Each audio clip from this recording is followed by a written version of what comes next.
ஒரு சம்பு தண்ணி எடுத்துக்கங்க. அத தோசைக்கல்ல ஊத்தி அதுக்குன்னு வழக்கமா ஒரு விளக்கமாறு வச்சிருப்பீங்கல்ல? ஆமாங்க. வரட்டு வரட்டு வரட்டுன்னு ஒரு 4 இழுப்பு இழுத்து ஒரு கிண்ண நிறைய மாவு எடுத்து பெரிய ரவுண்டாவும் இல்லாம சின்ன ரவுண்டாவும் இல்லாம பொதுவா ஒரு ரவுண்ட ஊத்தி 4-5 வெங்காயத்தை போட்டு அள்ளி பொடி பொடி பொடியா நறுக்கி அப்படியே மேலாப்ல பரபர தூவி விட்டு சரிங்க. ஒரு நீளமான கேரட் எடுத்து அதையும் பொடி பொடியா நறுக்கி சரிங்க.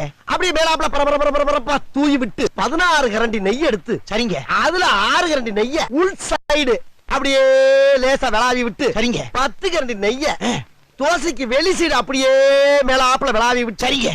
இட்லி பொடி இருக்கு பாத்தீங்களா, அத அப்படியே அள்ளி மலை சாரல் மாதிரி அதை மேலாப்ல பரபர அப்படியே பேய விட்டு சரிங்க. பொத்துனாப்ல அப்படி ஒரு பரட்டு இப்படி ஒரு பரட்டு அப்படி பரட்டி விட்டு அப்படியே ரெட்டி கலர்ல முருக விட்டு அழகா மடிச்சு கம கம கமன்னு ஒரு ஊத்தப்பத்தை எடுத்துட்டு வாங்க சரிங்க. அண்ணனுக்கு ஒரு ஊத்தப்ப